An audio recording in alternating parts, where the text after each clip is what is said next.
समय से हम देख रहे हैं कि हमारे प्रवासी भाई बहन भीषण परिस्थितियों में, कड़ी धूप में, बगैर खाए पिए पैदल अपने गांव की ओर चल रहे हैं। ये लोग देश भर से आ रहे हैं, कोई गुजरात से आ रहा है। कल मैंने एक वीडियो देखा, एक लड़का जम्मू कश्मीर से चलकर सहारनपुर तक गया और उसको आगे बिहार तक जाना था। इसी तरह से आप सब ने देखा कि कई बहनें गर्भवती हैं, गर्भवती होती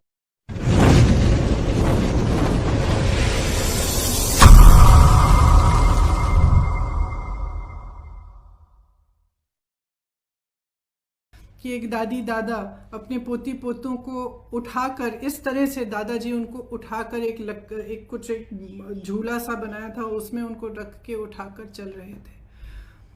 अब हम सबको अपनी जिम्मेदारी समझनी पड़ेगी। ये सिर्फ भारत के लोग नहीं हैं, ये भारत के वो लोग हैं जो भारत की रीढ़ की हड्डी हैं, जिन्होंने ये इमारतें बनाई जिनमें हम रह रहे हैं, जिनके खून और पसीनों से ये देश चलता है। हम सब की जिम्मेदारी है इनके प्रति, मेरी है, आपकी है, सरकार की है, हर राजनीतिक दल की है। इसलिए मैं समझती हूँ कि ये राजनीति करने का समय नहीं है। बहुत ही स्पष्ट हूँ कि हर राजनीतिक दल अपने राजनीतिक परहेजों को दूर करते हुए सकारात्मक भाव से, सेवा भाव से लोगों की मदद में शामिल हो। तो उत्तर प्रदेश की जो कांग्रेस पार्टी है, इसी भावना को लेकर जैसे ही लॉकडाउन की अनाउंसमेंट हुई, उसके अगले दिन हमने हर ज़िले में वॉलंटियर ग्रुप बनाए, जिसको हमने कांग्रेस के सिपाही का नाम दिया।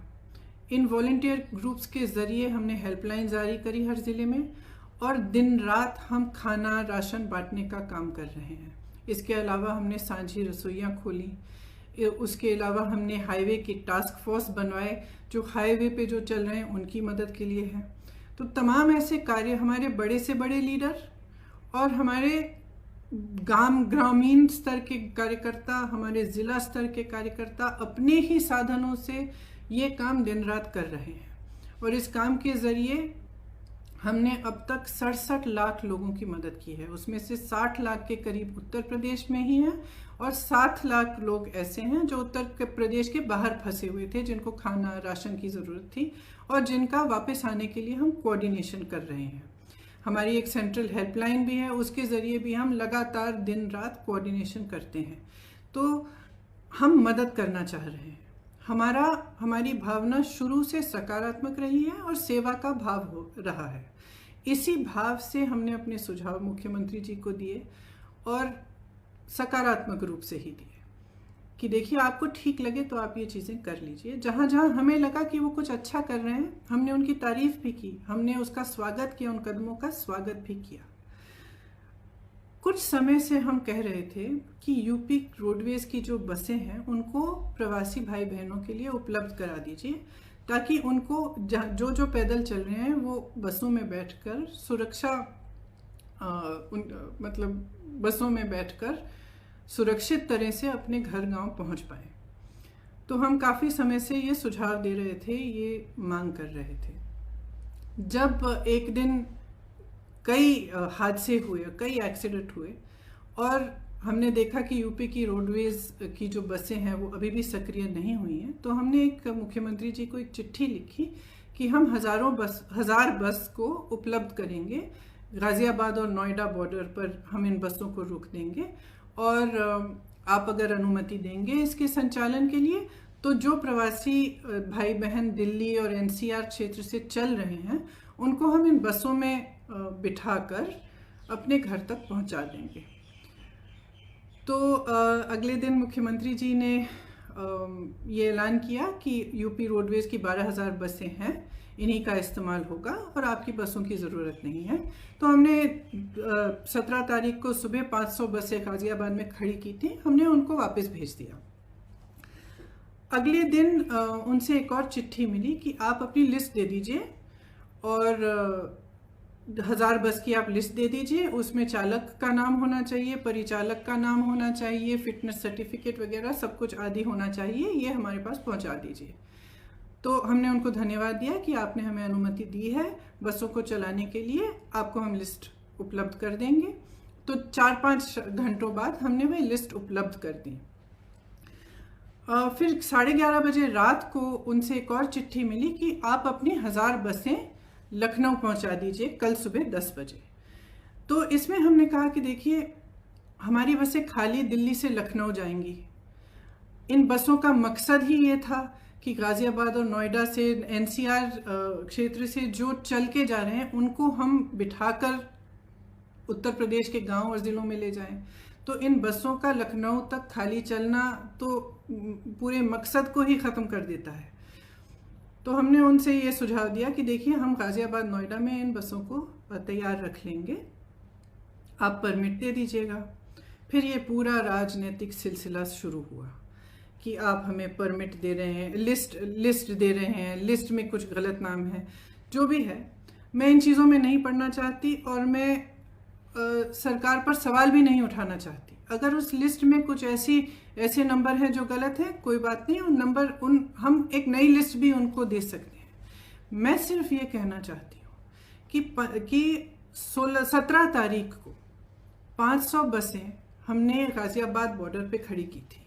अगर वो 500 बसें चली होती तो कम से कम 20,000 लोग घर सही सलामत पहुंच जाते।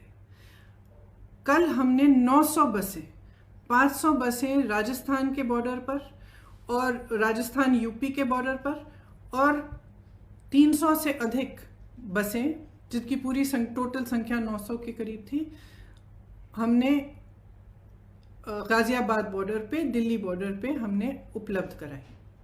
अब अगर ये बसें चली होती तो कल 36,000 और आज 36,000 लोग अपने घर के लिए सही सलामत सुरक्षापूर्ण रवाना हो जाते।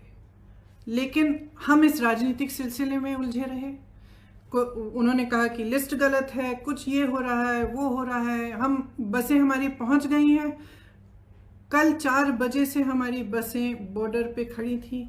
उनको आगे परमिट, यूपी के जहाँ पे उन्होंने कहा था कि यहाँ पे हमें गाज़ियाबाद और नोएडा में 2 पॉइंट्स दिए थे, यहाँ तक पहुँचाइए, वहाँ जाने का परमिट ही नहीं दे रहे हैं यूपी के अंदर।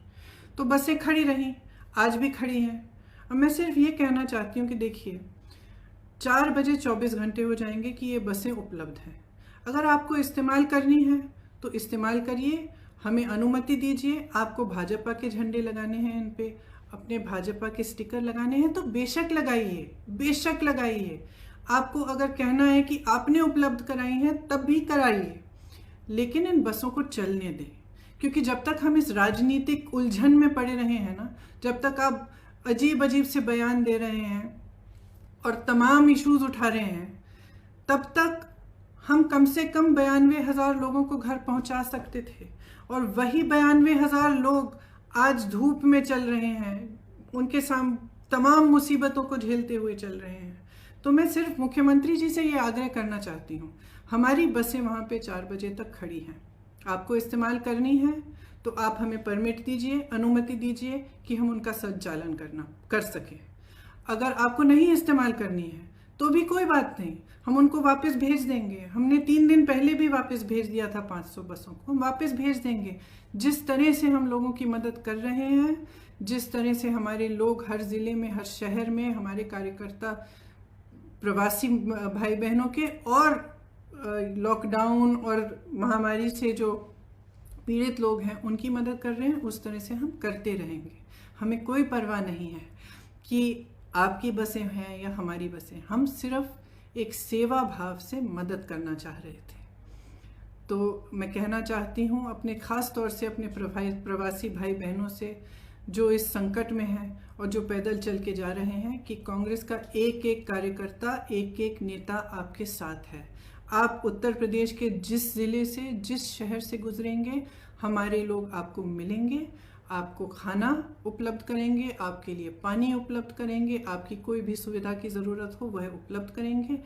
हमारी जो क्षमता है उससे हम पूरी तरह से आपको मदद करने की कोशिश करेंगे और हम आपके साथ इस संकट में खड़े हैं।